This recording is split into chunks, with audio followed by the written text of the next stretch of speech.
Welcome, everybody, back to Senate Economic Development, Housing and General Affairs. We are entering our post crossover period, and we are going to shift our labor concerns to workforce development in large measure.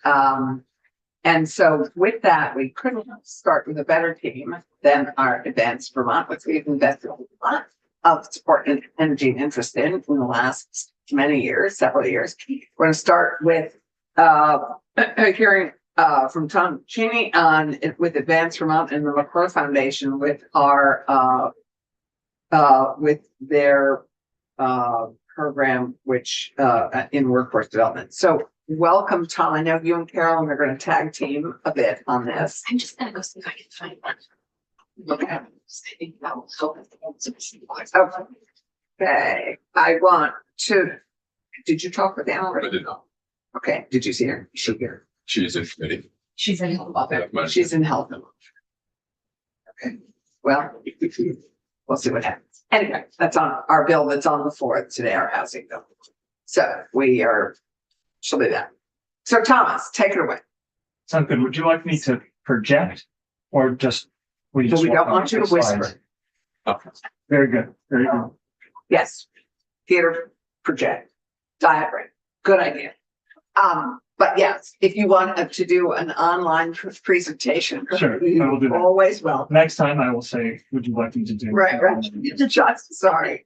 Very literal, like I'm gonna tell you.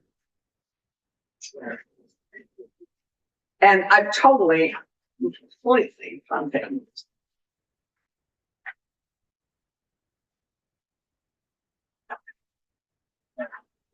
Almost there. They also have like the study in Right. front of them, but this way everyone is fine. You want to see? Our first degree promise. I just could not.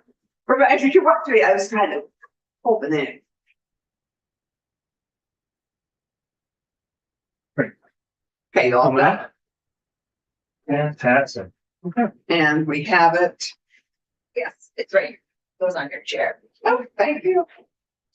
Okay, great. So for the record, I'm Tom Cheney and the Executive Director of Advance Vermont. So today we thought we would just give you a little bit of overview of who we are and what we kind of stand for. And Yeah, we'll because do- we have two new members of the committee. Oh, speaking of which, we should introduce ourselves for everybody here because we have some new members. Tom. We met, good to see you, Tom. Tom Chittenden, Chittenden Southeast. And Keisha, you know, Allison, Windsor District. Randy Brock, Franklin and Northern Grand Isle. Yeah, good morning, you guys. Dave Weeks, Rutland County. So the next thing we'll do is give you a little bit of overview of the problem that Advance Vermont is helping to try to solve, as well as our partners in the room, and then share a little bit about what we're doing about it. So for starters, we're a teeny tiny little nonprofit founded in 2017. We've got 2 full-time staff and 1 very part-time staff, and they do really great work. We're funded through philanthropic grants, state appropriations.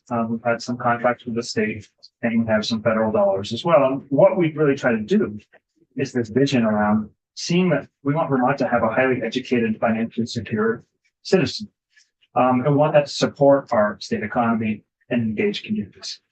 What we try to do is to just ensure that every Vermonter is able to see and pursue an education or career pathway that helps them meet their own goals.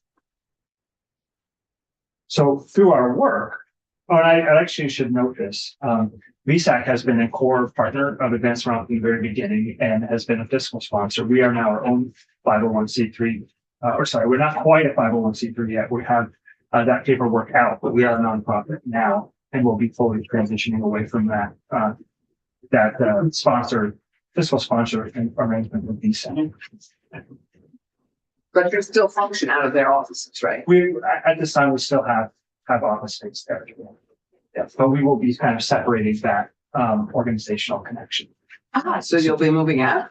Well, we'll probably still maintain offices there, but we will not be under their fiscal oversight.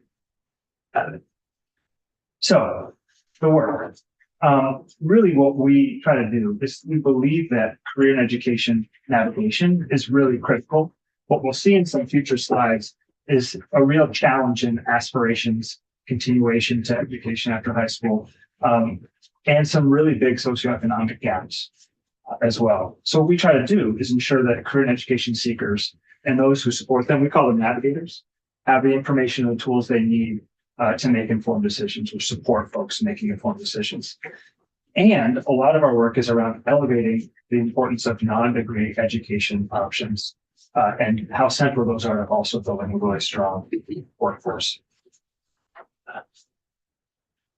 And just really quickly, some of the values we kind of see is that everyone has a right to pursue the career they education after high school really is truly essential.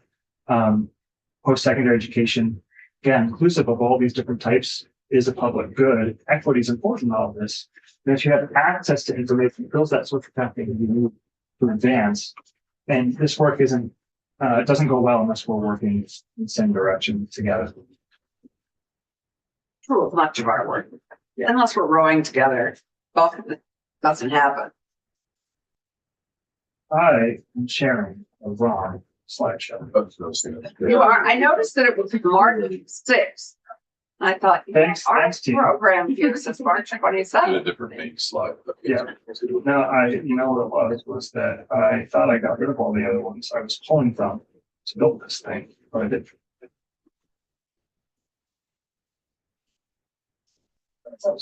Now my, Well done. now my computer's not being responsive. So we'll work off the paper and promise. How about that? That sounds great. We're still on work. Thank you for taking the- Educate, employ, and empower. I like that. Could be our motto. Because Do we you have a hard copy? Because- I do have our copy. Yeah. So, Applications. Same we got this time. and this is the same. So Right. really strong start. Okay, so where we want to go now is to talk about the state's current attainment rate. And in 2019, Yeah, David. Since it's one of your premise points, Yeah. which was on the last slide you showed, I'm curious about it. Every Vermonter has a right to pursue the career that they want. Yeah. Okay, which bumps right into the reality of the careers that are available. Kind of curious how you remove that tension. well, you're obviously limited by what is available, but we believe that folks shouldn't be limited by their background into what pathway they can pursue. Okay, well, that's a Yeah. different, well, that's just not, it's kind of a different premise Yeah. than whatever career you want. Yeah. Okay, I just Yeah. was wondering where you're going.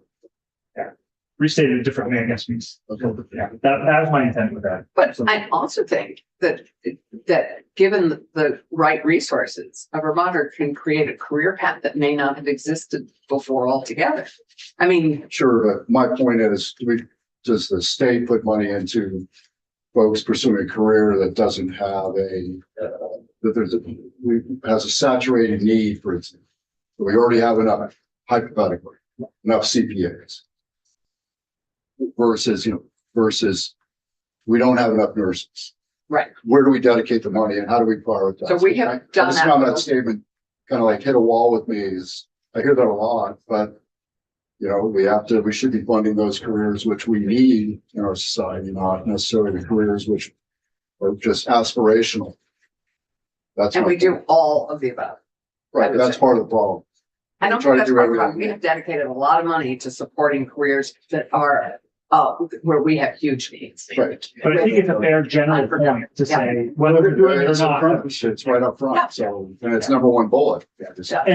And what you're saying is exactly what we need, is that we want to make sure that folks aren't limited by their backgrounds, with their options. I get that bit. But ultimately, what we need to do is to make sure that we're also elevating for them, what are those options in the state that are really truly in demand Okay. and really pushing them towards those pathways. Yeah. So gonna move on to this slide, the current attainment rate. So in 2019, you all set an attainment rate. So basically what that means is what percentage of Vermonters do we want to have some sort of piece of paper after high school? And what we set was 70% by 2025. And this goal is inclusive of degrees, certificates, licensures, certificates, all those things. Where we're at right now is 59%. And these are based on 2023 figures, which are the most recent available. We've made significant progress in the last number of years. Quite honestly, part of that's because of our aging demographic, and people moving in have kind of inflated these numbers. But we have these marks, yeah, go ahead. Attainment of what? Attainment of a post-secondary credential of some kind. Post. Secondary credential, yeah, so degree, certificate, yeah. And so when I talk about credential, in these terms, I'm talking about a degree, certificate, apprenticeship, and the like, and the I think you're along the same line as Senator Weeks. Could you elaborate on what a certificate, like a certification, Yeah. that includes trades? What does that mean to you? A Yeah. certificate? So a certificate is typically a short-term credential that is very specific to a particular industry or skill, right? And you can get these at CTE centers, CCV, UVM, Resource Vermont, all sorts of different players across the state. Certification is typically something that require a test that is administered by a third party. Typically, it's an industry group or things like that. So like an electrician, that would count towards it. Yes. What you're, Yes, would be an apprentice. Yeah. And in that case, it's typically an apprenticeship and there would be a licensure. The licensure is the credential in that case. Yeah. And in some cases, you'll have multiple credentials as part of your career. Okay? The 70% and 59%, what does that represent? 70% of what? 70% of working age Vermonters. Working age throughout. Yeah, it's 25 to 64. Ages 25 to 64. Now, does a person who is in mid-career, Yeah. who perhaps is in their 40s, do they need to try to obtain a certificate at that point that they've been actively working in a particular occupation for the past 20 years? It truly depends on the scenario, but I would say generally, what we find is that in most careers, you need some sort of piece of paper after high school to often gain entry, but often to advance. So in that case, we're probably looking to stay in the same career. If they're looking to advance, they may want to eventually. That's how I'm thinking in many cases of industrial work. I'm thinking of cases of, say, the trades, for example, with typically a person looked to become a master electrician after working 20 years in trade and need a certificate or desire But one. Yeah, and they're already considered having a credential of value because they already have an electrician. They've been licensed and apprenticed. And licensed. And it really bears on the circumstances. What we're looking at here is a first credential. So, folks are going to I probably. mean, I can see this for someone entering the workforce or someone in the relatively early years to be working towards something. I'm wondering, in a lot of jobs that exist in Vermont right now, it's really necessary. And is that percentage meaningful? Where did the percentage come from, by the way? Us, the legislature, we said it. Yeah, and part of that, there was a conversation That's the between. problem. No, I don't think it is. Well, there was. I'm serious. I really wanted to. There was educators, both K-12 to higher education, employers, nonprofit, philanthropy, and government. And they all came around the table in like 2015 or so, 2016, and said, what is that attainment rate that we should have? It was part of a national movement at that time for states to adopt that attainment rate. And so it was informed by a lot of national work. And these folks got together and were looking at statistics around what do employers need. And there's a lot that we're saying, kind of one that sticks to mind is about 2/3 of jobs in the state require a piece of paper after high school. And so this was where that group settled, was 70%, and the legislature adopted 2-3 years later. Right. You need, Yeah, absolutely. So with that, there were some policy objectives that were outlined in that goal. So, what we need to do is promote the awareness of career pathways and the value of education and training, expand access to education, training, and completion, and then a recognition that partnerships are really important. So this was also outlined in that legislation and work that we've been trying to help with as an organization. So there's a real urgent need here. We know that we have a workforce crisis and that there aren't enough workers to fill our jobs, 2.7 or so workers for every jobs for every Vermonter looking for work. Take that as words, the workers we do have often don't have the skills that our employers are looking for. So McClure Foundation and the Department of Labor have done some great work, and they'll showcase this around the most promising jobs in the state. 78% of those jobs require a credential. Now, we also know that people with credentials are more likely to be financially stable, more likely to vote, engage in their communities, have healthy families, and then less likely to be food insecure or face housing insecurity. The next slide is one that we might spend a couple minutes on that I think is pretty foundational here. Just focusing in on youth for a second. Of every 100 Vermont high school students, 82 will graduate high school, which is down from 89. Yes, I thought we were much higher than that. It was 89 about 5 years ago. Of those, or of the entire class, 73% say they plan to continue. So these are high school seniors saying, I'm going to enroll in fall in something. Ultimately, only 40 of those 100 will enroll in college. Now, I recognize there are other credential pathways too. We don't have any data on enrollment on those statewide, but we do know that they make up about 5% of our attainment rate. So it's relatively small. So when you look at this and say 40% will enroll in college, a few more percents might enroll in something else, but it's not much. So 4 in 10 kids are going to enroll in college, and then only 28 of those 100 are going to graduate college. So this is new information from the New England Secondary Schools Consortium, and they have a common data project. And every year they release data that states from New England provide. And so we actually have a pretty good handle on how we're ranking in New England as well. And may I just ask how we do, do you have a slide that I compares? don't have a slide, but I have the data in front of me. Yeah. And the short answer is not well. Yeah. So This is it would be interesting to see how far we've fallen, which So- we know we've all Yeah. had that 89% in our brains for a while. So we know on the first one, but I am surprised by the other three. Well, I'm not surprised by the second, but I am surprised by the other two.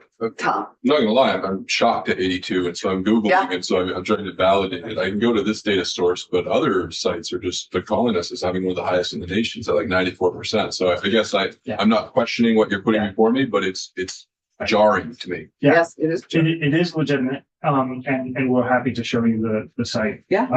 And you are going to find with these there are variations from time to time when you go to different sources, but these are sources. Carolyn, the Agency of Education provides a lot of this data, The right? AOE provides the data. We got a sneak peek last week. Carolyn, just to identify yourself for the record. For the record, Carolyn Weir, Executive Director of the Bellflower Foundation. AOE provides and validates the data. We got a sneak peek at the Bellflower Foundation last week, and Vermont has fallen from the highest graduation rate in New England to the lowest. And then the floor, we've long been the last in the race in terms of college continuation, and the floor seems to be falling pretty fast. And do we actually do longitudinal study following students so that we know that's the case? So the Common Data Project report through the New England Secondary Schools Consortium, as supported by Great Schools Partnership, works with all of the state education agencies in all of the New England states every single year to access this data and then build up publicly searchable and interactable data dashboards. So you can compare that data over time, not just in the aggregate, but disaggregated by all the populations who stand to benefit the very most from a credential. So students from low-income backgrounds, first-generation college going, students with disabilities, etc. Yeah, no, this is very discouraging data, given all that we've done to. Yeah, and it gets Promote. worse. Thanks. Yeah, great. Well, then David, do you have something? Education here in this? Education? They need to be. I'd say not this session. Not yet. We're going to get on the agenda there. It'd be good. Yeah, it would be super helpful. So you're going to continue, did you So- tell me? I did, it just, Oh, sorry. so you rank this against, New England, what about nationally? Is it Yeah. dimmer? I think, and help me out, Carolyn and others. I haven't looked at these numbers against national numbers for a little while, so it'd be hard for me to give you a strong answer on that. But my recollection actually now is the national high school graduation rate is I want to say it was 83%. So I think nationally we might be somewhat, but don't take me to the bank on that. So Yeah, as we look at high school graduation, those who are coming from economically disadvantaged backgrounds their graduation rate is actually 71%. So that's worth noting there. Carolyn already mentioned that we're last in New England. When we go down to the plan to continue education after high school, we're looking at even greater disparities. And we'll talk about that actually in the next slide. When we look at college enrollment, some of our figures here are pretty staggering. So we're 40% down from a high of 54% in 2018. So this is the third one down. So enrolling in college, 40%. We were at 54% enrolled in college in 2019. This is last in New England by 15%. And we're back from the national average. Which number's the? I don't see This the is 40%. So we're looking at the 40%. So you're looking at 45%. So sorry, have you Oh, are moved to we- this? We're on this. We're on this. We're on this. Will enroll in college is 40%. Yeah, flip back over to the last one. Yeah. Yeah, so we're down to number 3, so the 40. Oh, okay, so you saw. So yeah, I'm digging into this a little bit more. Yeah. So we're behind the New England average by 18 percentage points. So behind what? The New England average by About 18%, just for enrolling in college. just for enrolling in college. And then when you want to look at disadvantaged students, 27% enroll. There was a point in time, I remember, we had the highest percentage of college enrollment I thought, in New England and, Right, that was the 89. years ago. no, that's high school graduation. We've always had a really low No, I'm rate talking of about moving college to as well. college. We did better. I don't know that Like we were, I don't know that we were the 45%. lead in my recollection, but we did A long time ago. significantly better. Yeah. And what we will see is that we do well in attainment. So we do attain and have college degrees much higher than a lot of other states. Our per capita has a higher degree percent of people who've attained Yeah. college almost any degrees other than state. any other state, I think, in the country, at least used to be. But. And then one other disparity here worth pointing out is that females enroll at 49% and males enroll at 32%. So there's a pretty big. What, 32% now? Where was Yeah. that? This is just. Oh, I okay. didn't- He's yeah, I just didn't- flushing it out. Yes. So then we look at that last one, which is who's going to graduate, and 28 of those 100 students will. That's based on a bunch of years of looking at our completion rates and making an estimate. This actually is in line with, so where we are in line with our other states is that our graduation rate is actually in line. It's about 66% of those who continue on will graduate in 6 years. And do we have reason, why are we failing to keep people? Is it money? Is it, work? Is it, work-life balance?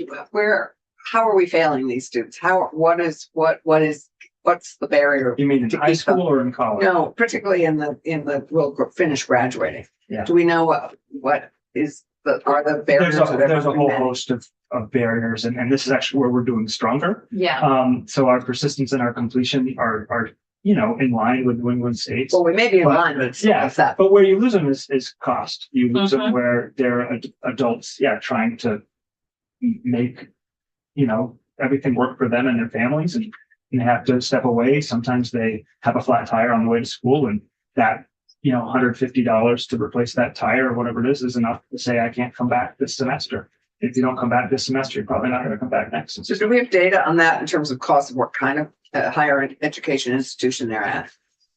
I don't have that data.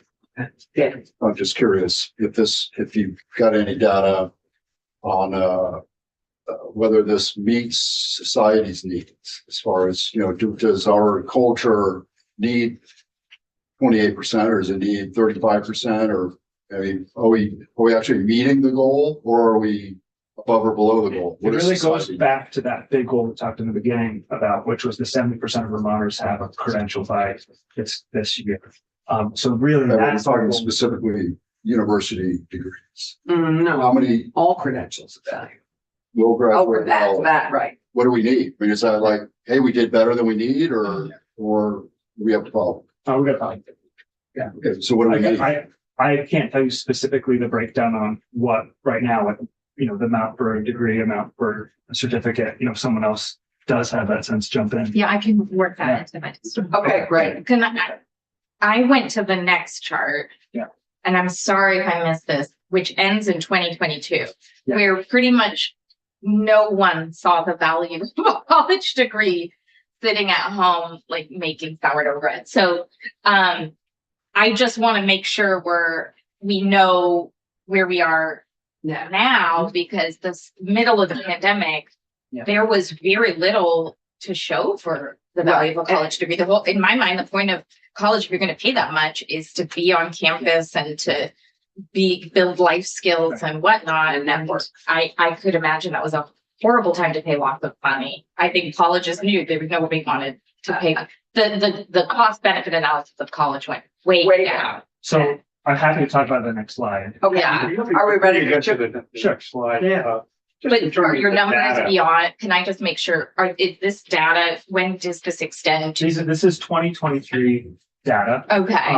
And one of those is 2024. Okay. Where did the data come from? I see the data source here, but for the student who graduates from high school in Vermont and moves to Montana to go to college, Yeah. and then from there moves to California, where's the continuity and how's that data collected? So, help me out, Carolyn, too. The enrollment data is from the National Student Clearinghouse, which is a national organization that I think is actually a federal entity, right? But I mean, where do they get the data? Do they ask people? Do they? From the colleges. From the colleges, some sensor from each Colleges report. each kid. The college reports it to this. Okay. this- College So report. this is the gold standard in terms of And so data. they report where the person graduated from high school into a database. Is that it? So it's called the National Student. Clearinghouse. That's right. Yeah. Okay, great. Let's keep going. So on to the next page, Yep. vacation. So on the next page, so this is looking at what was that number 2 on the last one, the 73% set of high school seniors that they've planned to continue. education Which or one are training. you on? So I'm back on this one now. which is the Okay. one I you're on. don't see 73%. So, right, so that was referencing that other slide. This is breaking that down a little bit. Okay, and this data is a year. So it's like you said, it only goes to 2022. So this is a DSAC report. They haven't done their report for 2023 yet. So this is still giving you a snapshot on Just a 2-year. breaking it down. Yeah, I'm not quite sure where they are with their reporting. But this report and this slide is here just to show you the difference between those who are first in their family and those who are, second or beyond in the family to go on to some form of education and training after high school. Is it And the some? difference between male and female. Yeah. This one is some form. This one is Okay, it doesn't say that. So that's important next Yeah. time. so So this is Yep. like they got no credential after high school of any kind. So Or they these didn't go to these are college. people who are aspiring. So this is you're asking them, what are you going to do after high school? You're a high school senior. What are you going to do? And these folks are reporting that they will go on to some form of education. Right. And- The other people have no aspirations. This is it's a term of art. Okay. Okay. This is what they call it. It's called an aspiration, right? So I'm aspiring to education and training after high school. That's what this question is. This is what Okay, this refers to. I just- The aspiration. Right. I still think 2022 is a very Yes. It's an, outlying time to ask people what their. I didn't have any aspirations in 2022. I'll tell you that. So I'll tell you Yes, you did. that You were in the legislature. Well, right? but I mean, like, did you know what was next for you in the middle of the pandemic? Yeah, I know Yeah, that we had to sure. get whatever bills out we were working on. We were very busy. I want to be very clear. This number has not changed significantly since then. Okay. Okay. So this is consistent. This is a Okay. legitimate thing to look at. So that is So disconcerting that this has not changed because one would think after COVID, these would begin to well, rise. and we'll see what this 2023 data looks like. But actually 2024, they do every 2 years. So 2024 would be that next data point. And when will we So have that? I'm not sure, Okay, but I think it's important here to Yeah. look at the disparities between females, males, those who are first in the families, and those who are second or beyond. in the family. for generation, first So when generation. you say, hey, I'm a first generation male, 45% of those say they want some sort of education after high school. And it's Sorry, Thomas. I just want to say, just double checking. You're absolutely right. We have a declining graduation rate in Vermont, and this year it's at 83% directly from the Vermont State of Education. So I'm sorry to question it. We have so many crises and red alarms blaring. I had this on my radar. That's college. No, this is high school No, this is graduation. High graduation. school We're at graduation. 90% in 2017, and we have seen a gradual trend declining since 2017 from that peak, and we're now it's trending downwards. Yeah, Down to 83% this in 2024. it would be good if Directly education. to Vermont's Department of Education. Yeah. So They did report, all these numbers are from them reported into this. Right, this, no, but our New England. committees. Oh, gotcha, gotcha. It's concerning. So the next slide, I think, is looking at educational attainment. And it's the Vermont, The county attainment. yeah, this is the county one, right? Yeah. So county attainment is also worth looking at. You can just see the disparities of attainment across the state. Where, Chittenden County doing quite well, but when you look at the median rate of attainment for those outside of Chittenden County, accepting that Chittenden County is an outlier, we've got 47.8% attainment right now. I'm sorry if I missed this, but each slide talks about a different attainment. Which attainment is this? This is the same attainment we've been talking about the entirety of the presentation, but this attainment is educational attainment. So it's attainment versus aspiration. High school attainment or college? This attainment? is Anything. college attainment, or sorry, post-secondary. This is just post-secondary, so it includes credentials, it includes apprenticeships, internships, and or Any associate degree, attainment. anything further than high school. Attained a credential of value. So let's go to the next About slide. job attainment. Is So, that, so what we're specifically looking at Yeah. today is educational. okay, That's but what our work is focused on. But he defined it as credentials, which included certificates. Credentials of value or I mean, we were just at Global Foundries where you can start working there and then get those credentials. And that would be- Are they counted? they would be counted. Okay, Certificates. Any certificate, any accomplishment that is certified is included here. But I'm just very concerned about this declining high school graduation rate. If I was on Senate Education, I'd want to be taking testimony on this. Yeah, cheers. Noted, thank you. No, it's I'm shocked at this kind of highlights Chittenden versus everywhere else. And I'll tell you, actually, I was updating these numbers this morning, and we just got this new data like a month ago. So I was updating it, and virtually every, actually, I want to say every county, but Chittenden County actually increased their attainment rate. So if you look at this last year, it would have been lower, and it wasn't just like a teeny tiny bit in every county. In some cases, like, oh, that was actually relatively high. So we did make a little progress. In terms of the number of waters who live in a particular county, when is that, where that comes from? The number of Vermonters from particular county. In other words, when you look at the attainment, for example, for voting purposes, college students typically vote at large numbers, at least, in the county in which they're going to school. And so in Chittenden County, you'd expect that to be the case.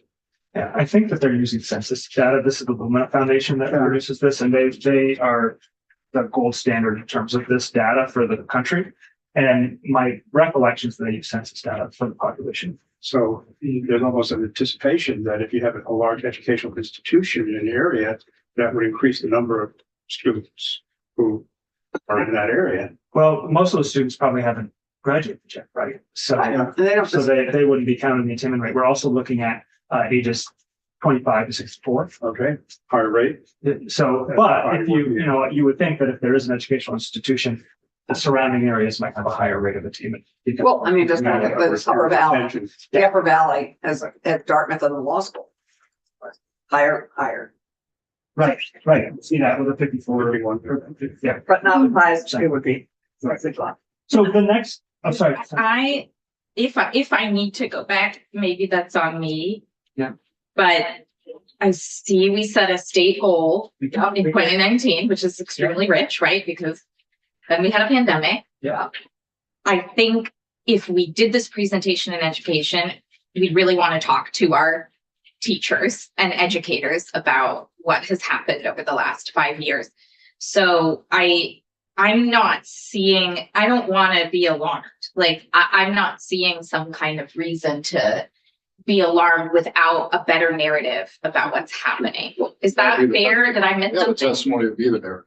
We Okay. just flag it, see if Okay. it's an issue, what causes. I think our teachers have been crying out to speak to this, and we haven't heard that anywhere. I still also do fact Data. review of data, validity, or what's being counted as a first step. Chair is not. I mean, and even, as I look at the National Clearinghouse that has good data, if you underline what it is they say they do, they only hit 50% of the people who are the students that they're counting. So it's a question of, what's a gold standard and what's the amount of data we have of validity and whether it's valid in the first place. I'm sending my source to the Vice Chair of Senate Education right now, but it's. Actually, I'm fine. This is the gold data Yeah. for what we have at the moment. I'm Yeah, listening. And we're only picking the absolute best source of information. That's I know the best. So, yeah, so- is available. I understand that. Yeah, so, But you have to understand what it is you're getting and what's in that best source. And I'm always a data skeptic, and which is why I always look at where did the data come from? How is it validated? What pieces of data that would inform what it is we're trying to do is counted in that group, and what statistical effect does it have on the end result of what you're looking at? But we have to be dependent on some analysis of what we're doing. So, data is our friend in many cases. So it's, hopefully our friend here. Are you doing qualitative research now on these numbers?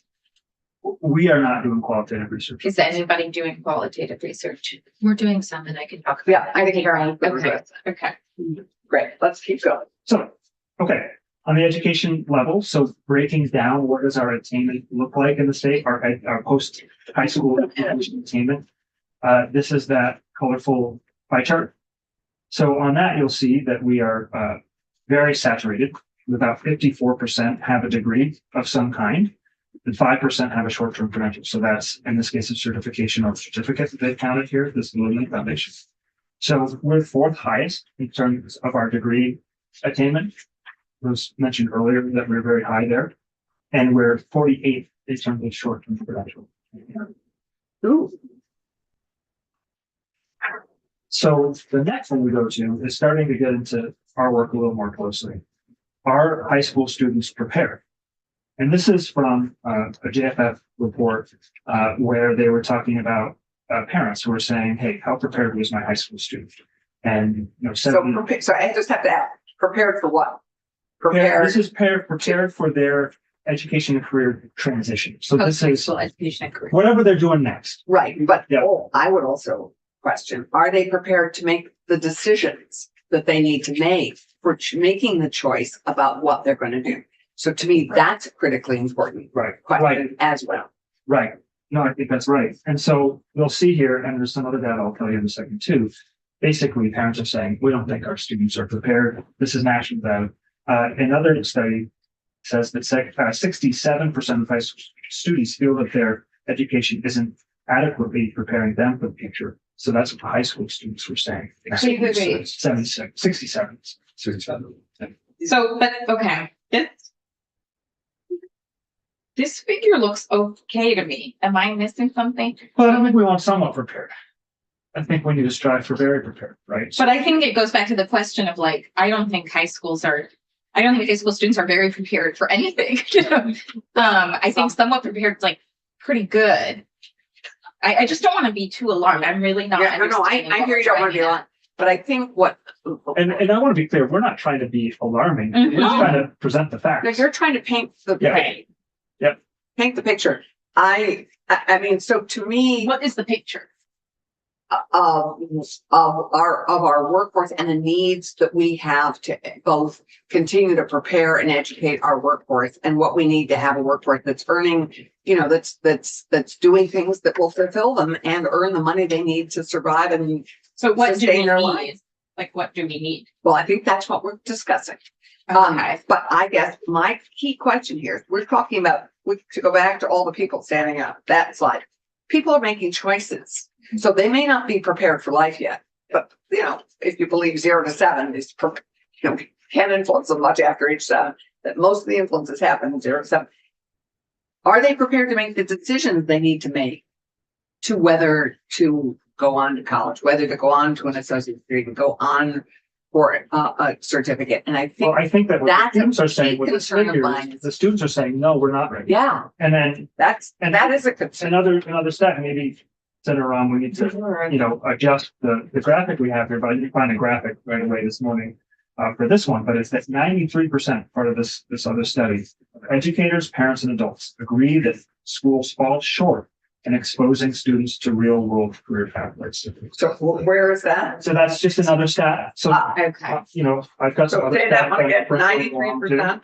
Yeah, 93% of educators, parents, and adults agree that schools fall short in exposing students about real world career pathways. Right. Yeah. Because that then, if they're falling short on that, they're falling short on helping students prepare to make the decisions about what's next. Okay, here's my reaction because I've been feeling like I need to be this voice in the education committee as well. I think we are laying a lot of this at the feet of our educators K through 12 right now in an extremely difficult moment when they are trying to rebuild any capacity of families and students to learn. And I think it's perfectly reasonable that 93% of folks don't think their kids are exposed enough because we can always do better. But I think I'm having a reaction to the same concern I'm having in education, which is that we are talking about our K through 12 system without like a foundation of understanding what they've just been through and what they're trying to do to rebuild capacity. So, I mean, the schools were focused on making sure kids get meals, at home, not like, are they prepared for a career? I'm not sure that's fair. I think our teachers are back on track. Yes, dealing with lots of other challenges that are ongoing from COVID, but mostly I'm hearing when I've been meeting with our teachers that we're back on track educating them and preparing them for. A lot of this data is 2023 and 2024. And I think that's a problem. Just to paint pictures from data that stops in 2022, 2023, or maybe even 2024. So I am not laying this at the feet of educators. No. This is new to me, that prior to an hour ago, I had no idea that since 2017, we have seen a gradual and very noticeable decline in our graduation rate from a traditional 90% for the prior 10 years, down about a percentage point each year to 83% this year, which when you do the numbers, that means this last year, 15,000 Vermont kids didn't graduate high school. That's 7,000 more than from 2017. Okay, unless we can put this on the screen. I can do that. That would be good. But my concern is if I was on Senate Education, this is important. And if everything you're talking about credentialing, I think absolutely needs to be part of the discussion. But I want to start with why are less kids finishing their high school degree? And a very noticeable trend for the past almost 10 years. and with all the data that we were talking about in that slide that had, of the 100 high school graduates, 82, 73 and down. With all those, you're going to see a trend line from before the pandemic that's going to be going down. So the trend line going down begins before the pandemic. But the zenith in 2017 is up from the 7 years before.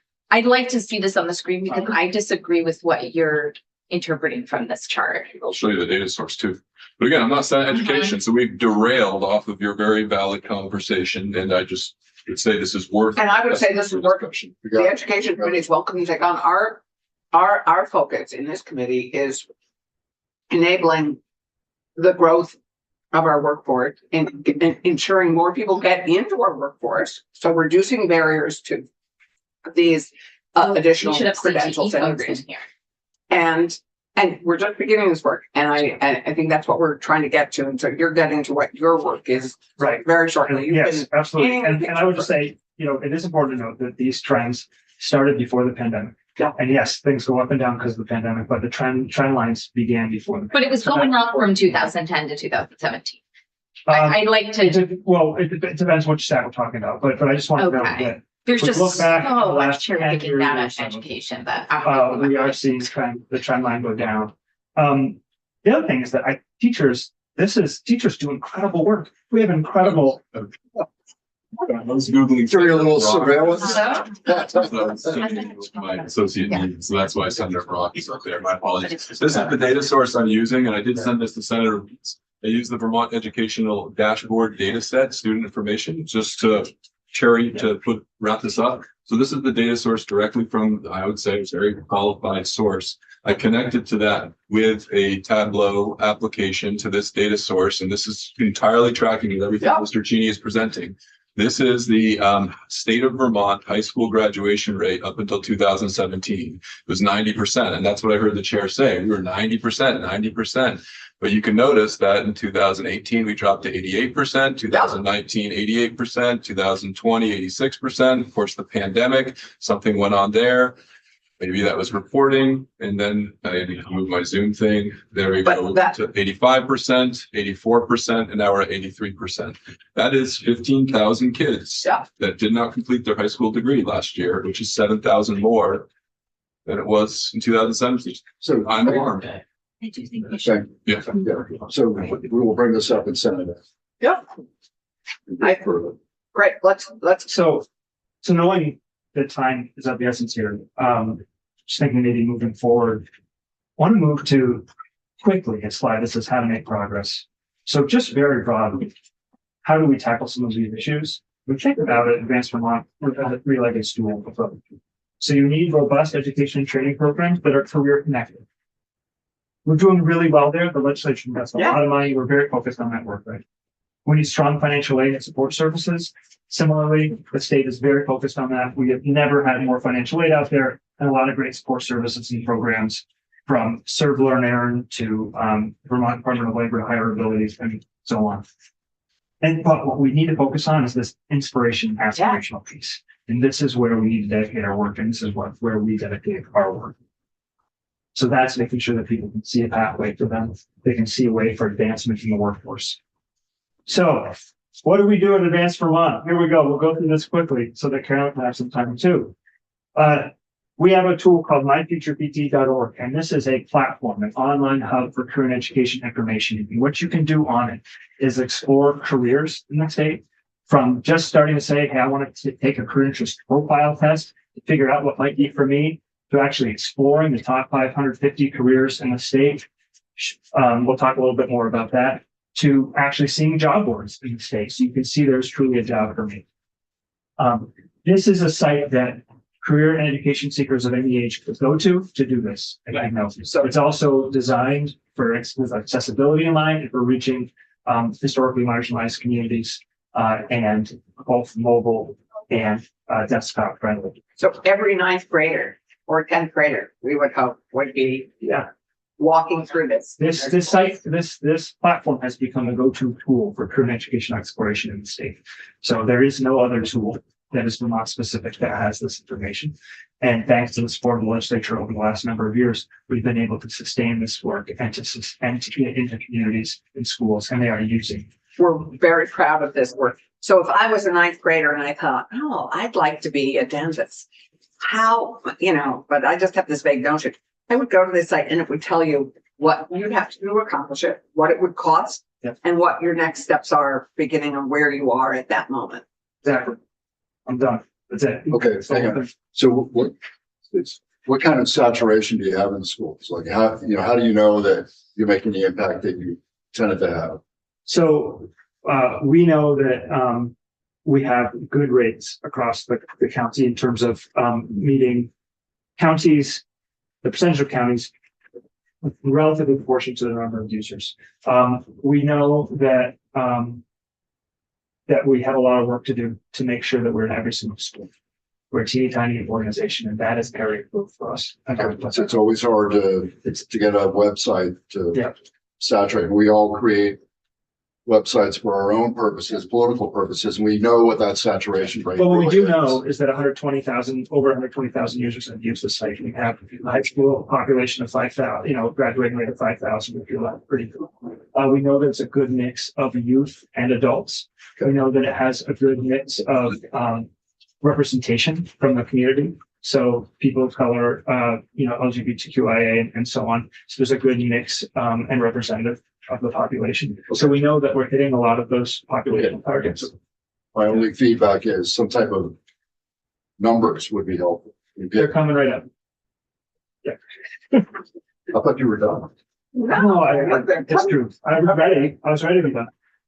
But I can go further. So the other piece of this is around the education training. So we have the only place where you can find, there's not even a spreadsheet somewhere else where you can go find the education training programs. Right. So this site tells you what you need to accomplish your goal, Yeah. or at least even just as you're exploring it, what you might need. So you can see, I put some screenshots of the homepage. Those are two pages.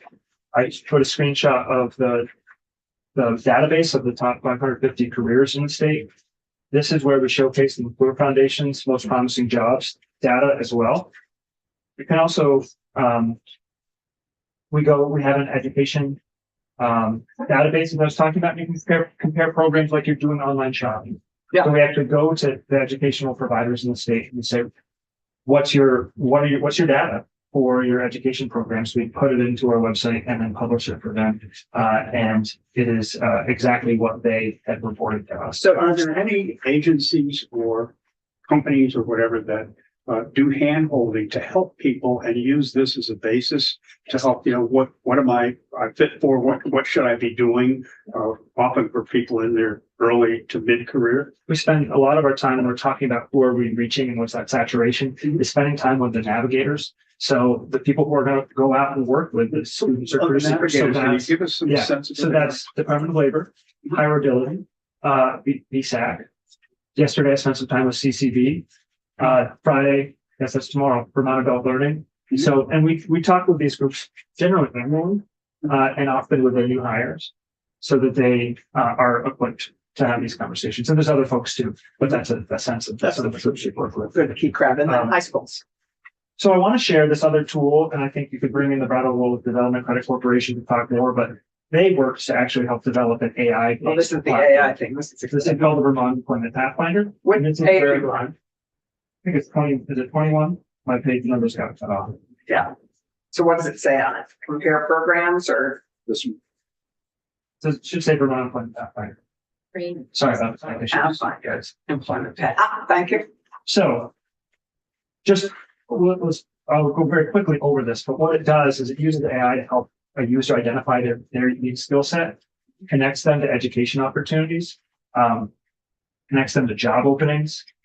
It even has the capacity to link employers with employees as well. So there's a little matchmaking piece, and then it builds resumes.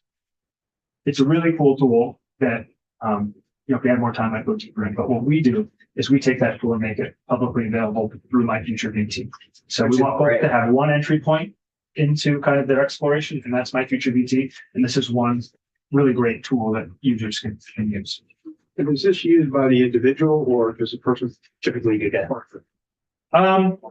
It really depends. Again, similarly, I know that BDCC is spending a lot of time talking to those navigators so that they're equipped to work through it with the folks that are using it. But it really depends. But the key is right now, people of all ages and all experience levels can access this very exciting new tool through your website. Yes. Yeah. And BDCC has done some great work to develop this. Yeah. So now what's the impact of My Future VT? Here's some of those numbers. So, 9 out of 10 say this thing looks good, is valuable to them, has a good look and feel. Most importantly, the next slide is that they're saying that it leads to outcomes. So 9 out of 10 say this thing has changed something for me. So either I have better clarity in my path, I have applied for a job or an education opportunity. So these are actual folks we did from the evaluation that said, here's what I actually use the site for, and here's how it made a difference for me. But we know that web-based platforms, tools like this, are in the top 5, depending what data you're looking at, of importance resources for students and career seekers as they're making the next move. So you have parents right up there, friends right up there, and tech tools like this. So to be able to see that 9 out of 10 are saying this thing is working for them, that feels pretty impactful. Do you have feedback from the users, the 120,000 users that have used it today? This is That- that feedback. No, I Oh, know sorry. that, no, it's like, how did they find out about you? Yes, we did ask them how they found out. I'm trying to remember now. But a lot of it is through, our ads. So we do a lot of Google advertising. So a lot of that is through that. A lot of it is through that navigator that they use. Okay, yeah, great.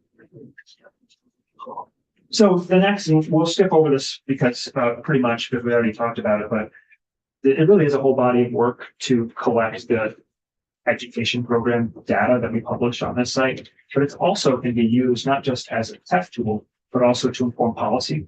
So if we have a handle of the education training programs that are out there in the state of Vermont, you can make informed policy decisions based on that. Okay, we have an oversaturation of this type of program or that type of program. And what's that connection with the need we have in the workforce? So there's some data here that you all can use, that employers can use, as they are, trying to make choices. So to go to David's sort of earlier question, we have a large amount of money that we have been spending in the last 6 years on loan forgiveness for professions we've identified and prioritized. Sure.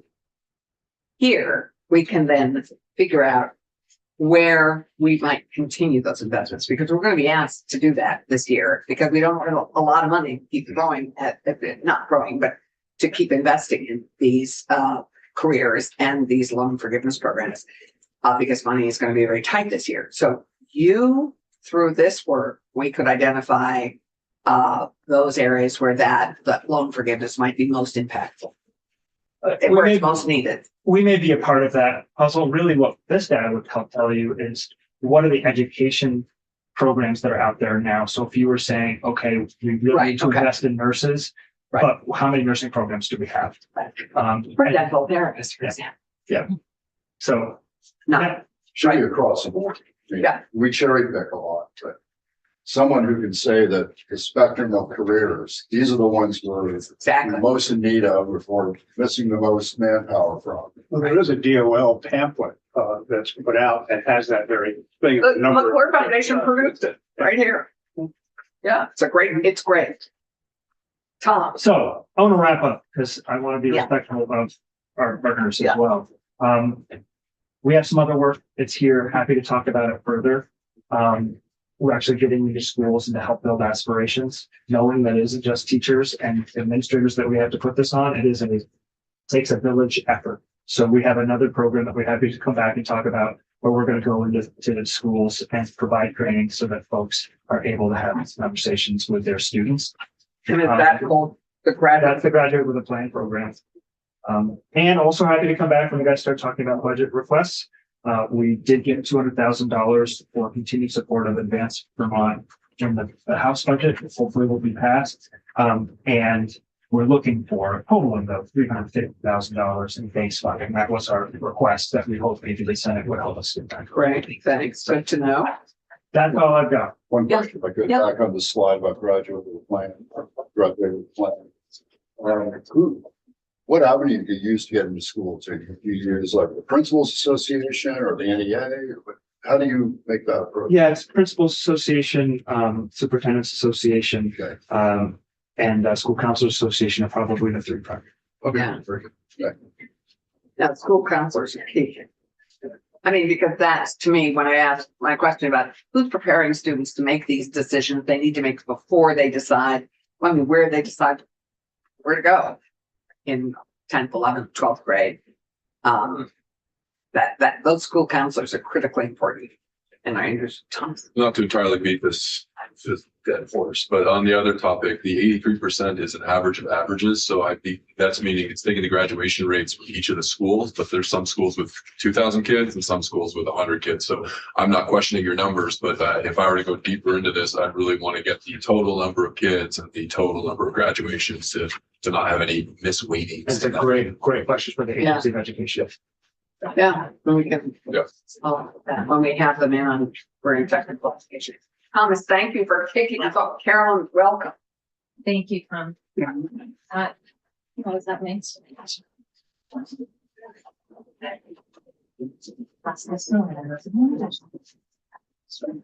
Yeah.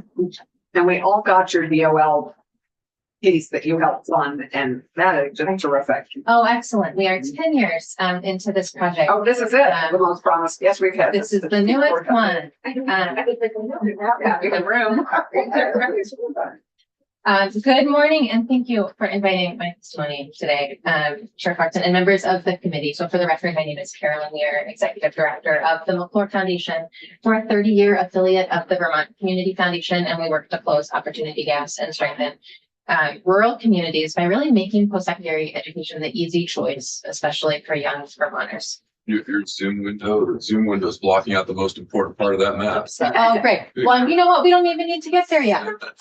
Well, no, I mean, That'll fix that. that is a little bit of a challenge. Well, we'll have a couple minutes to fix that. So our work over the past 15 years, and I've been with the McClure Foundation these past 14, is really animated by our curiosity around this question: what does it take to help young people feel hopeful about their futures here? And I'm really happy to be following Tom, because Advance Vermont and My Future VT, right, offers really valuable data and an important platform. And like you all, and like we said, we're really glad to have been a part of their story in the early years. So at the McClure Foundation, compelled by the data that you know and that you saw today, especially around Vermont's long-time status as having the lowest college continuation rates in New England, and knowing what we do with specificity about the labor market and workforce needs here in Vermont, we have long funded good ideas and public-private partnerships when we think they have the potential to make a difference and to influence public policy. So the projects and ideas that we have helped design and test and scale over the past decade plus have informed public policy and funding in several cases. So we helped stand up incarcerated education here in Vermont that helped pave the way for federal funding that now makes community college courses and advising free, not only for people experiencing incarceration in Vermont, but also correctional officers. We were a thought partner around the critical occupations framework that this committee supported.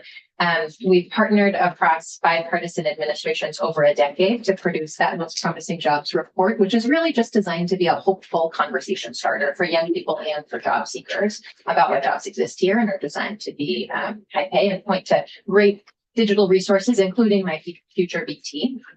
And my favorite slide from these years, which you can see. I'm sorry. It's all good. Excuse me. Can So you give can me we a make second? that full screen again? It's my Zoom and I tried like 3 different things. There it is. Okay, well, there it Okay, is. well, at least we can see Vermont is on us. So this is my favorite image from the pandemic, right? The surprising. Where? Sorry, this one. This one, it's page 2, Yeah. page 2. Gallery. Page two. There it is. Page, hi, you can leave an extra one of these for patients. Yes, Right I here. did. I did I that. dropped that earlier. Okay, page 2, right here, the darn little Favorite picture from the pandemic. So the surprising success of our graduation gift to the Vermont high school class of 2020 of 1-3 course of their choosing at CCV kind of blew us away and made Vermont the outlier that you see here. And that helped directly inspire all of those one-time free courses that were supported by the legislature that really reinforced the idea that when career-connected public post-secondary education is guaranteed to be affordable, people enroll. Surprise, surprise. So for all these May I reasons, just ask what you spent on that? I know what I remember we appropriated some to match it. yes. Well, for the Vermont graduation gift to the Vermont high school class of 2020, that was just 600 students took us up on the program. All in, it was about $500 and something thousand, if memory serves. Yeah. But essentially, that was a short list of the ways in which our work has helped inform the direction of public policy. But if I'm being really honest, we weren't very intentional, right, around those projects with understanding that might be the case. So, 15 years into doing this work, we are starting to be more intentional about sharing some of the insights that are sugaring off our grant making and our public-private partnerships. And so I'm here today to share that with you. I hope it's useful. So what do you mean by intentional? Means a lot of different things to different people. It's really stepping into this building and saying we're here as a resource to share what we're learning through our grant making in ways that we really have never done before. Okay, it wasn't about intentional as in your scholarships. We're targeting certain occupations, backgrounds, etc. I will say, I think when we are designing some of the really big projects that we're funding, we're taking on the early years of risk because we see that as a really good role for philanthropy, with the hope that those models that are really proving themselves to be a game changer will then be in a position with those partners to lift up if there's a role for public dollars to sustain them, right? Some of the efforts that we fund don't pan out to be great successes, and that's lesson for us, but those aren't the projects that will bring to you all to say, hey, we think there's something here. But intentional means you're here, which you haven't been in person, I think. This is my first Maybe time ever. to this committee.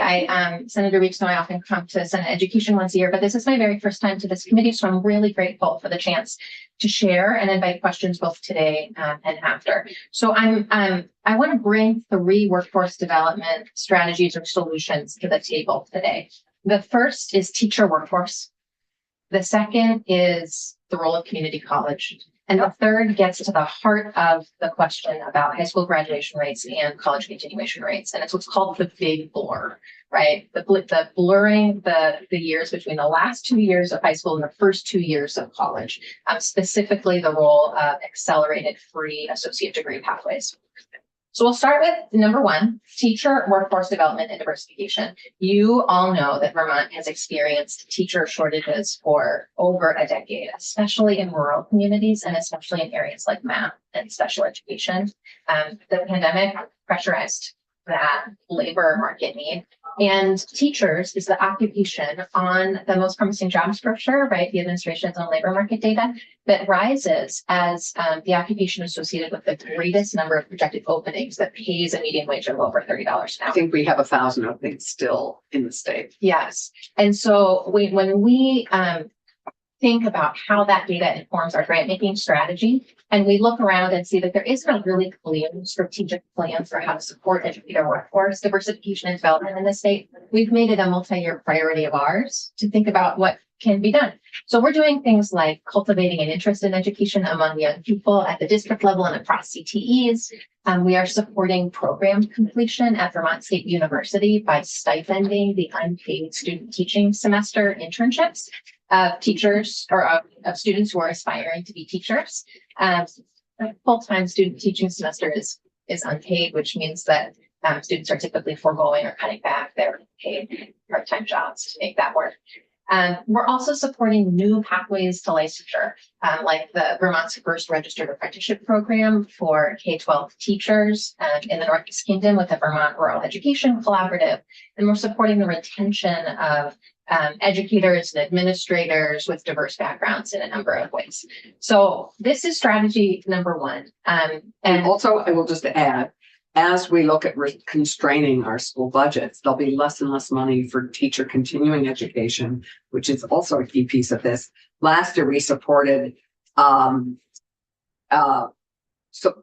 financial supports for support staff at schools to attain additional education so that because they're around teachers all the time and they are probably, and we want to enable their aspirations to become teachers. So we already have low-hanging fruit in the support staff that's around. What can we do to grow that? And this feeds right into that as well. I really appreciate that, Chair Clarkson. Vermont has been behind the curve in New England around scaling pathways from roles like paraprofessionals into licensed teachers. And so if I have any direct encouragements for this committee in that work, it is to keep supporting those innovative pathways to licensure. To extend the teacher loan forgiveness program, I think your counterparts in House Commerce recommended continuing to fund that in this year's state bill. They did, but they didn't send us any legislation about it, which is, which maybe it's not in the CTE or education bill, I don't think. So this is where our work is really going to be important, because there's no policy behind their ask. There's just an ask that mostly got cut. So we need to reiterate that in large measure. And then 2 other things, just keep this value around a diverse workforce at the center of your strategies, and then to keep on your future long list, this what I think is a small but really great idea that 6 other states have passed with bipartisan support around in recent years, which is this idea of stipending that unpaid student teaching semester in placement for students at public institutions. Have you piloted this at all? It sounds like you have. We piloted it at BTSU. And the qualitative and quantitative data that we received in response was really encouraging. And we actually went to BTSU to say, we see your role in supporting a pipeline of teachers here in Vermont. How can we help you? And to be honest, in the context of institutional consolidation, I thought they'd say something like, we need to improve our marketing. We need to improve the articulation of a pathway into licensure here. And they said, our students have been self-organizing around this issue for a really long time, and we need to listen to them. This is where we want to focus. So we were really compelled by the data from that pilot, but we're not in a position to sustain the stipending of these students. And what did that program and how many students did you stipend and what did that cost? I don't have the data. We'd appreciate it because if we're going to be asked to carry that weight, we need to know what it would cost and how many students we might anticipate. And if we did it as a pilot to start. Great. So that's number It's a one. good thing we have the vice chair of education. And just as FYI, the IT has looked at this, everything is like normal and we can't, like they have to restart the system. So Okay, so we're just where we are. And it's a good thing we Is have it this. because you're broadcasting from your computer or it's It's Carolyn related to like, it looks like it should be full screen right now and they look to the back end and it's just like not. So it's stuck. It's okay. It's a good thing we have this printed out. I broke it. So I think we're in good shape. And we've submitted the slides so folks can access them On that. after the fact. TV repair person is one of those 5 jobs. Right. Exactly. So thank IT you. is big. If you get us that would be interesting if you're asking us. Can I go back one slide? Yeah, sure. Yes. This teacher workforce. So I found this extremely helpful. Okay, and I've shared this with a number of new Americans because it helps shape their expectations or leads me some focus. But the one thing that's missing is how many people are in the pipeline to attain the 7,460 jobs.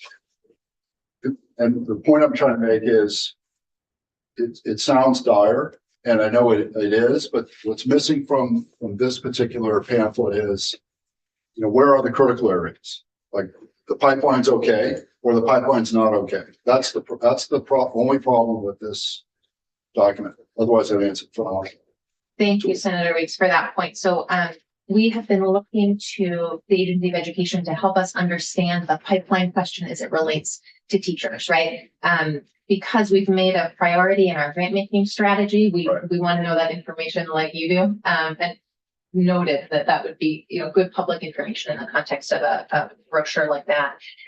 The challenge around the pipeline question as it relates to Vermont's educator workforce is that the traditional education prep programs at four-year colleges that lead to licensure are graduating somewhere, but I never off the top of my head, but it's on our website, several hundred a year, right? Which isn't getting us close to filling the gap. And so I think there's some room to scale those pathways, and it's really clear that we need to support innovative pathways to licensure that keep the rigor standards high and mitigate the risk that I think we're seeing right now, which is Vermont has the highest percentage of teachers on provisional licenses that it has ever had over 3 years into that trend, right? So it's a really good question. I'm not sure what the answer is, but I'm encouraged that I think as a state, we can hold two things to be true in the context of a K-12 transformation that will include a smaller footprint. We can still keep our attention on the role and the value and the need for a strong educator workforce. So that was the first strategy I wanted to share today. The second is community college and the role of economic mobility or the frame of economic mobility is the strategic objective for public policy and funding in support of public higher education. So our decision at the McClure Foundation to partner with the Vermont State Colleges generally and with CCV specifically is highly strategic. The Strata Education Foundation came out last year with national research that says associate degree graduates here in Vermont have the highest ROI anywhere in the country. Yep. Community college nationally, right, we know is an engine of economic mobility. And I think that's especially true in Vermont, where we are lucky to have a single institution with 12 locations across the state, a really long history of online learning. And they're the college that serves the greatest number of Vermonters of any college in the state. They're the college that serves the greatest number of low-income Vermonters of any college in the state. And they're also the college that serves the greatest number of high school students accessing college courses. Why that matters to this committee, thinking back to Tom's great graphic of the students, right, of every 100 students, 73% of high school students from low-income backgrounds aren't continuing on to college. And yet we know that CCV's 12 majors are pathways to critical occupations in these high-need sectors of the Vermont economy, like healthcare and IT and accounting and marketing and education. And many of those degree pathways at CCV nest career credentials within them and also are part of seamless 2+2 pathways to bachelor's degrees. Right. And this, David, goes to your question is, what are we educating? What needs are we educating kids for? What are the need? What's the need? I think I heard you ask. What's the need of the state, the society? Yeah. Yes. And so we are really proud to have worked with CCV over the past decade to expand their career services, which they pair with academic advising and engaging courses that are offered both online and on ground, and find them to be a partner that's just really ready to serve. I think everyone in Vermont probably knows someone who has benefited from CCV. That's kind of how it works with an access institution. But I'll tell you one story that I think really illustrates the value connection that can be created through work and learning. So there's a young man from Richford named Donovan.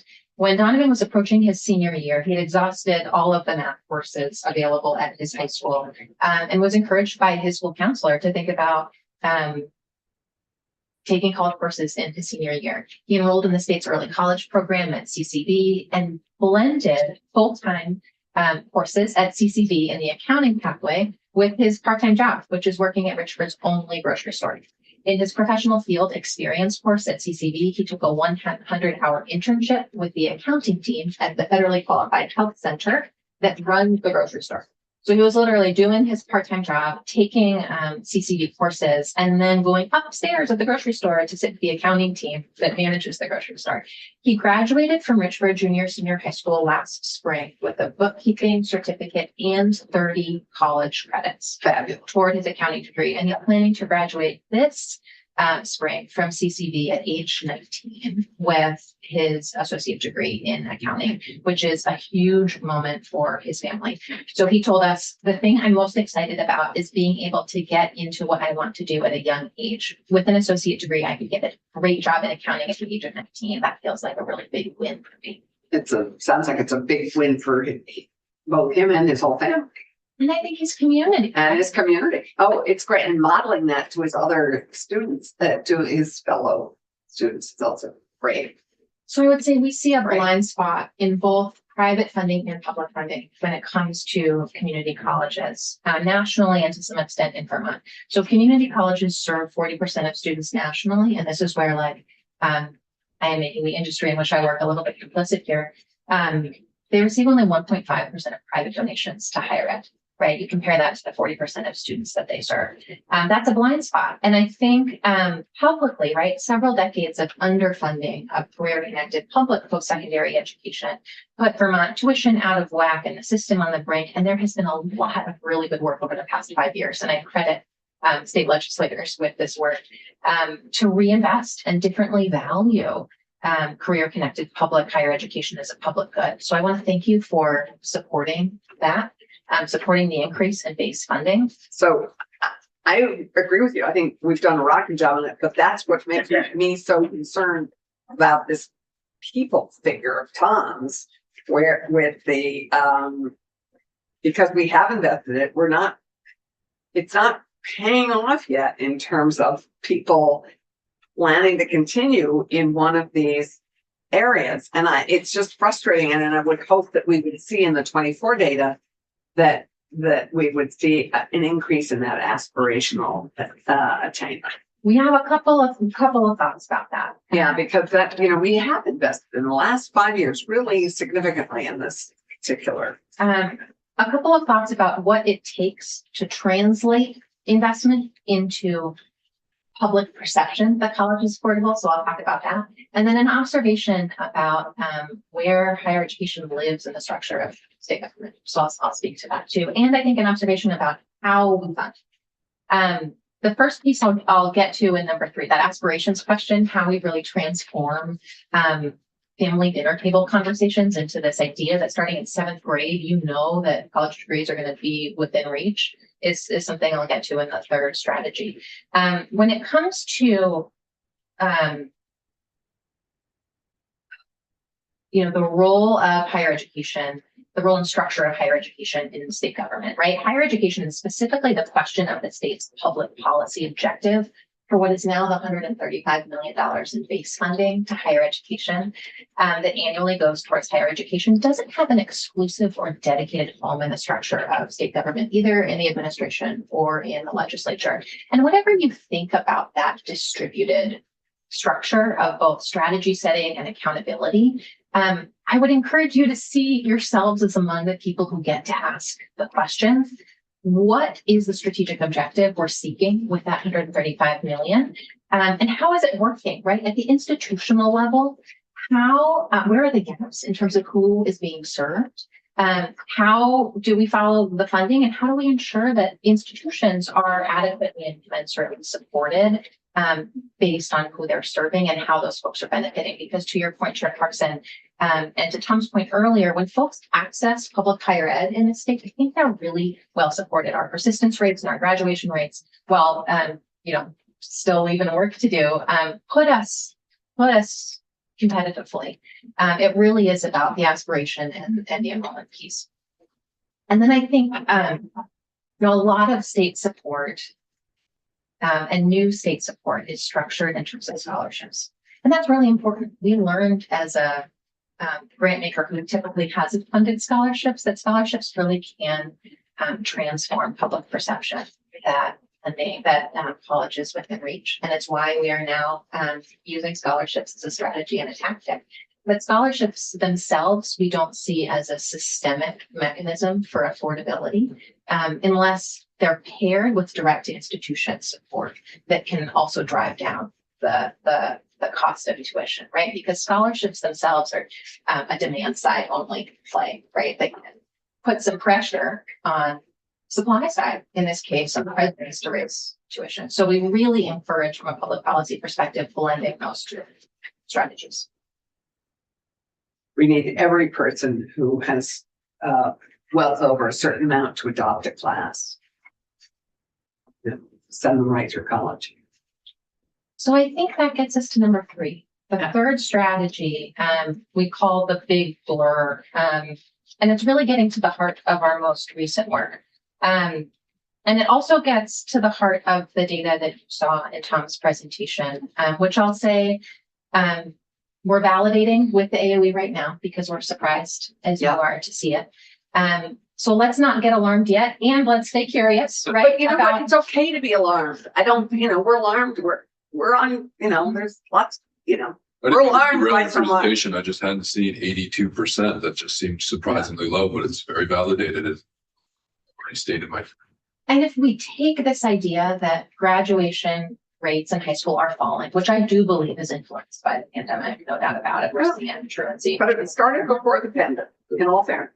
And college continuation rates dropping too. That's the.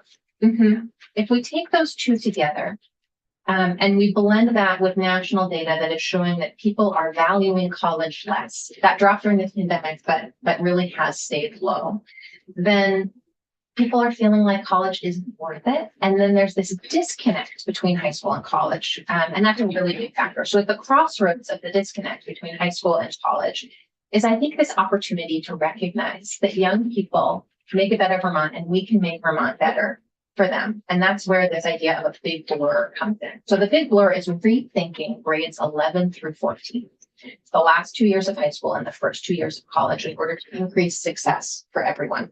And it's really nothing short of systems transformation that grows out of the recognition that the disconnect between high school and college is a part of what is depressing college continuation rates.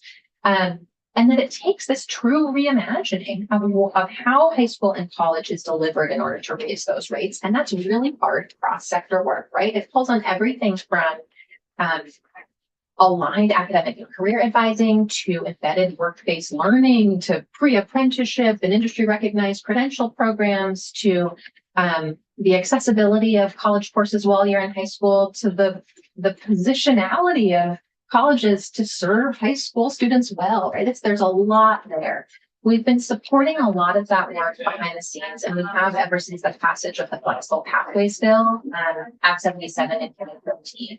And we are finding actually a lot of hope right now in these flexible pathways to and through high school graduation for Vermont youth, especially those that allow students to enroll in college before high school, like the state's early college program for high school seniors.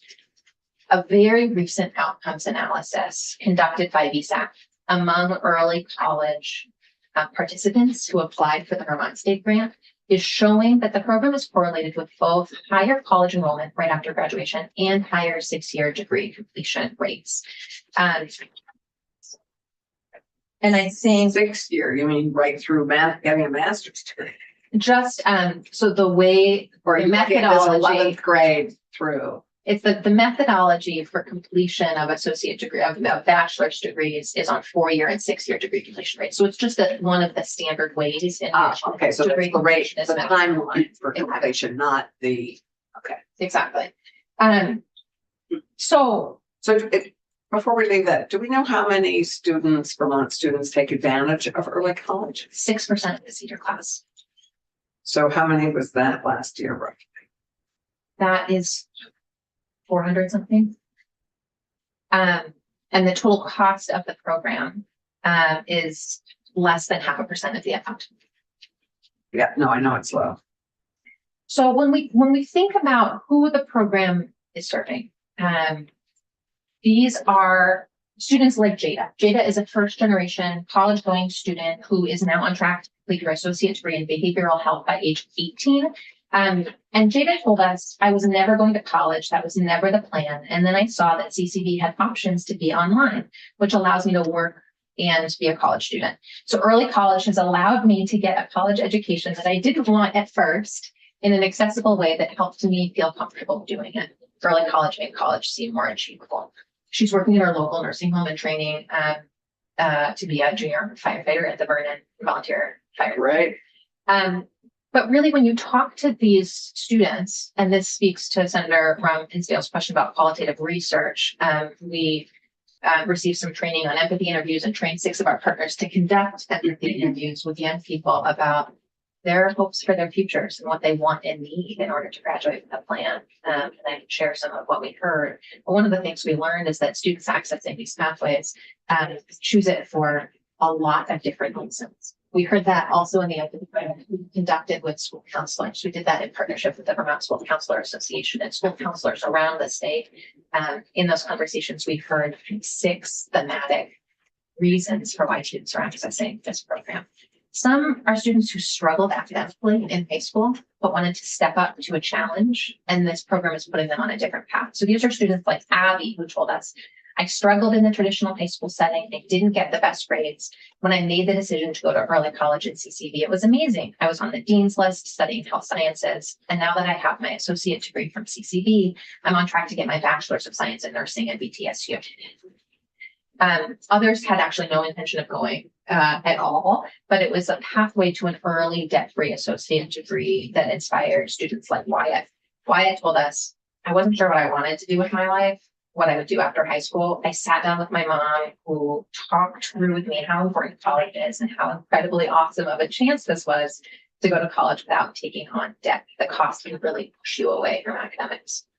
Wyatt truly didn't know what he wanted to do, but he translated his love for the woods and his experience at CCV, and is now on a career track in natural resource management. So yes, only 6% of seniors choose this pathway. It only costs 0.5% of the ed fund, but it really does make a difference for the students who are accessing it. And that is why we have chosen to build on the state's early college program with the model that you can see here on this chart. Carolyn, you may have already said this, but what percent of those 400 kids roughly a year are going? Oh, so How many do we fight enough to continue? there are 3 participating colleges in the state's early college program. CCB, VT, Yes, the VTSU BTSU, and Norwich. and Howard. For all of the reasons I talked about in that strategy number 2, the role of community college in driving economic mobility, and the fact that over half of early college students historically enroll in CCV if they're participating in the early college program, we decided to center our work to build universal, accelerated, debt-free associate degree pathways for all young people at CCV. We also know that CCV serves students furthest from opportunity. So we figured if we marry universality, this idea that anyone can access it, with the access institution and really build supports to make sure that students from furthest from opportunity know about it, can access it, and can succeed in it, then maybe we could make a difference. So we made a promise to the Vermont high school classes of 2023 through 2026 that if they completed the state's early college program at CCV, we would essentially do whatever it took to get to their associate degree within an additional 5 semesters. So that's living stipends every semester, enhanced advising, and any tuition and fee that wasn't already covered by public funding. So it's the pathway that students like Donovan are accessing, and so are hundreds of other students from at this point 90% of Vermont high schools. And we, based on the entry survey data from students into the pathway at CCV, over 2/3 of them are saying I am interested in continuing. We're only 3 years into the model, but what we are seeing in terms of impact is really encouraging. Accelerated degree pathways we are seeing are giving young people what they need, right? Hope and a solid paycheck and a positive place in their community 1 year after graduating high school, and also giving Vermont what it needs. CCV has seen a 150% increase in the number of low-income students accessing early college at CCV. They've seen a tripling in the number of early college completers who are staying toward their free associate degree. That's thrilling. And they're seeing this year's cohort over half of first generation of college going. Would you send us those statistics? Because I just Yes. said them all and I couldn't write them. No, that's okay. It's right. It's Is it right. on the neck? It's not on this. So. This slide. Okay. Yes, it's right here. Great.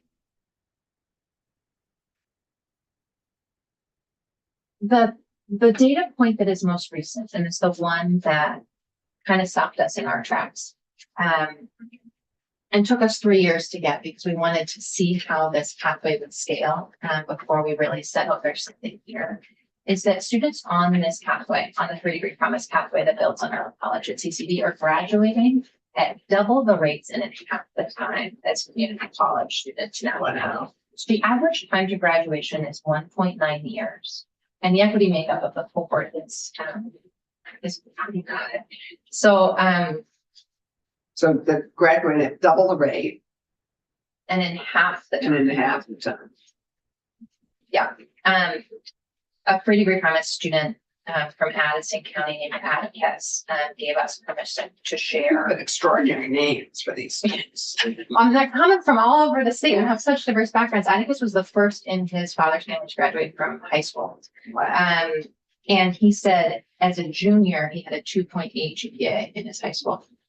He had failed his chemistry class. His mom was diagnosed with leukemia. He found it hard to focus, and he saw CCV as a way to further his future. And a 2.8 GPA in high school, where he says, I could barely get into any college, to a 3.8 at CCV. And now I think I can basically get into any college that I want. Through this kind of aligned advising model, I think he's been coached really well to make a great decision. He's majoring in general studies or liberal studies at CCV, which is going to allow him to complete a lot of the gen ed requirements so that when he transfers to a 4-year and majors in engineering, he can dive right in. Not great. Yeah. He said his dad was particularly happy about the cost savings. So that's really important because our North Star goals are the same as the North Star goals of Act 77, which the legislature passed in 2013, which are to improve high school graduation rates, to improve post-secondary readiness, and to improve post-secondary continuation, especially among the students who historically have not been supported to choose these things after high school. And that gets us right back to this question that Tom put on the table about aspirations, right? How are students being supported to understand the roles they want work to play in life and the set of information and experiences that are going to inch them toward answering that question, and then understand how to get there. So the successes of recent take up on this flexible pathway, being more equitable, are just giving us a lot of hope that more young people are choosing to stay in Vermont, and that they'll have a degree that will open kind of a lifetime of opportunities. And this is where the paradox is. And we've been struggling with how to talk about it, to be frank. The work that we have done to make a means-tested pathway universal and build in a lot of wraparound supports seems to be the thing that is actually driving better enrollment among longer students. So Can this, you say that again? Means tested yes. has led to. This pathway has historically been means tested because scholarship support for CCV is means tested. And in a state with a lot of narrowly scoped scholarships, I think it's really hard for Vermonters to step away from this long held story and belief that college isn't affordable and it isn't within reach. And so, especially since the pandemic, we have come to this belief that what it takes, given the context of this state, is broadly free college available to everyone, right? So there's no fine print. So that a seventh grader and his family doesn't say, well, we hope to make $101,000 6 years from now by the time you go to college. So let's not plan on this being available to us, right? So we have taken the state's early college program and built on it to create a truly universal accelerated degree pathway to associate degrees. And it's universal in the sense that everyone is eligible and they can choose any degree program in CCV because all of those degree programs line up with labor market needs. So are you advocating means testing or not advocating means testing as well? We are saying that we're saying that taking a means tested program in this case at a community college and making it free for everyone. So dropping the means testing piece As long as that's CCV. is what it takes. So get rid of the means test, but keep it at CCV. Is that right? But if I can, because we don't run out of time, and I know we're going to run out of runway here clearly.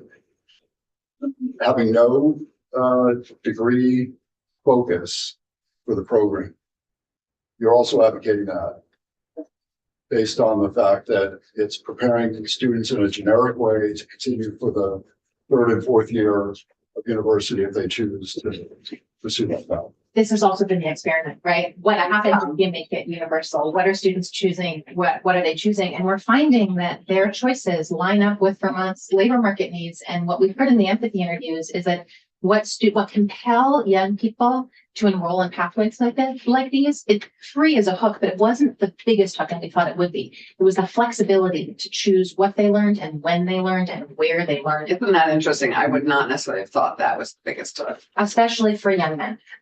So the rub here is that 11th graders are enrolling in early college at CCV now. And that's great. Things are looking good. They're the fifth and last class eligible for the Free Degree Promise under the terms of our foundation's commitment. Because you at the moment go through 26. We made a 5-year commitment and it goes through the Vermont High School class of 2026. So as CCV is building their outreach plans for next fall, they're struggling trying to figure out what to tell 10th graders. And that's why we are encouraging the legislature to codify this program and commit a nominal amount that builds some hope among 10th graders that this may be available for you by the time you get to your So senior. that's your big ask, is to codify the first degree promise. Codify the 3 degree promise and make The free degree. a nominal commitment. So for us, as we are scaling a pathway that is universally accessible, free degree pathway costs us less than $1 million this fiscal year. We're asking the state to take up the mantle of this program beginning in FY27, FY28. That really does offer hope for young people as they begin to imagine successful futures in Vermont and build a bridge to the future I hope for, which is that community college in the state is free for everyone. We're now a state that's surrounded by other states in New England that have made that policy in recent years, and I think there's a risk to being compromised. So that's encouragement number one, and the final encouragement for you, which I think relates to the curiosity you have for how this conversation may play out with your colleagues in Senate Education, is that in this time of transformation in Vermont's K-12 system, as you are, to whatever extent this committee is pulled in, of course, find ways to protect and preserve the public K-12 as the public good that it is. And Pre-K now. Pre-K through 12, exactly. And then also think about opportunities to really support career-connected learning in ways that transform what the end of high school could look like, to support that big border so that all young people are reaching their high school graduation, not only with a plan, but having started on that plan, whatever that plan is. And we've done actually quite a bit on that, trying to encourage CTE to be really well developed so that people can hit the ground running in ninth grade so that we can affect the dropout rate in 10th grade. Our idea is everyone should be connecting to their bliss or to something that really motivates them, an aspiration, so that they're able to work on that and get the career and technical education training they need before 16. So they're jazzed by 16, and so that we can affect that dropout rate, because that is one of our biggest drags on our communities, on our budget, on all sorts of things, and on our economy. So this committee has been very invested in that value and tying career education to our success as a state. Thank you. Well, thank you. This is terrific. We are just beginning our work on work. So let me just be clear on the ask. The ask is to codify this and to have in the FY27 budget, next year's budget, the $1 million that's needed to sustain this program at CCB. In an ideal world, a nominal amount in FY26 would help lay the groundwork, right? And what the and nominal scale up. amount to you? Oh, sorry, I didn't hear that. Russell. Any nominal amount, I think, could help signal to say the state is taking this seriously, right? Oh, there it is. Um, It's in deep green, embedded in deep. It is the signal received as McClure's support or inclination to further support programming in Vermont. I think that would be a question. In my mind, there is always a role for philanthropy to support wraparound supports, right? And institutional competencies around advising and what that looks like. This is like our housing. This is very parallel to the supportive housing that many Vermont Yes. residents need. But the term of our 5-year commitment to support tuition and fees, it does end for the Vermont High School class of 26. Where you're going. Yeah, Tom. I think it's a great program. I think it's accomplishing a lot of things. I will just say, I'm really going to look to the Senate Education Committee, because what I would want to overlay this is how does this address what I now much more aware of, our declining graduation rate? Is this addressing that population, which is very deserving of this, what scarce resources we have? If this fits to help improve graduation rates, I see a lot of value in making the case for this. But I look to Senator Weeks. Thank you. We looked at Senator Weeks on a regular basis. Question. Well, and you're standing, so I just have to. Codifying this. Do you have language that our lunch council could review? They've already reviewed. They've already reviewed, and has it been drafted for somebody other than the Senate? It was, yes, it was introduced sponsored by Representative Priestley, among, I think, 6 or 7 other 13 bipartisan representatives. Or maybe even Trevor. Tried for that. And introduced, but didn't vote. What was the bill number? 297. And what did it end up in, education or in economic development? It ended up in education, but I think the House of Commerce was prepared to. Yeah, House of Commerce is, we're keen on this, and Mark Cotton, and who I do study hall with every night, has mentioned this. So if we could, so what's the number age? 297. 297 things. Okay. If I can, Always good to get it introduced in the Senate as well. Yeah. if I can ask a question, because very unique opportunity to have a foundation like we're here. Yeah. Indeed. So I have a background in living and working in countries where they actually fortified college degrees too heavily.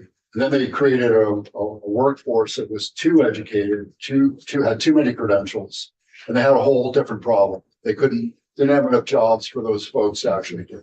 So I was wondering, going back to the Advanced Vermont's presentation, 40% of folks enrolling in college, 28% of folks finishing college. Is that where we need to be? Does it satisfy the need for degrees on a state scale, national scale? Is there any kind of feedback you can give me that we are in fact addressing the right problem in the right way? I really appreciate that question. Yeah, I have good also lived in a country that experienced that dynamic, and it is not the dynamic we experience here. I would answer the question in two ways. The first is the data I have seen shows that bachelor's degrees are required for 50% or more of the jobs that meet the criteria that we set for our most promising jobs framework, right? So requiring a certain scale of openings and meeting a certain wage threshold. The other way to answer the question is by looking at who is accessing these pathways and who are not. The risk to not broadly inspiring access and attainment of degrees in the context of post-secondary credentials broadly is that colleges end up reinforcing the equity gaps. Yes. Right? That they're entrenching the haves and the have-nots. And so that's part of why, as a foundation, we really ascribe to the economic mobility frame as the why behind not only our funding, but the funding, the state and public funding that supports higher education. There are so many strategic objectives that could inform the state's funding of career-connected public post-secondary education as a public good, right? Yeah, The research function, right? The community and economic benefit, the retention of out-of-state college students who come here and stay like me, right? But when our foundation looks at all of those answers and think about what compels us the most in our grant making, it's that economic mobility frame. And the other economic sustainability of the state. So we can't talk about affordability until people are actually able to earn the amount they need to survive and thrive here. Thank you. This was terrific, just the beginning.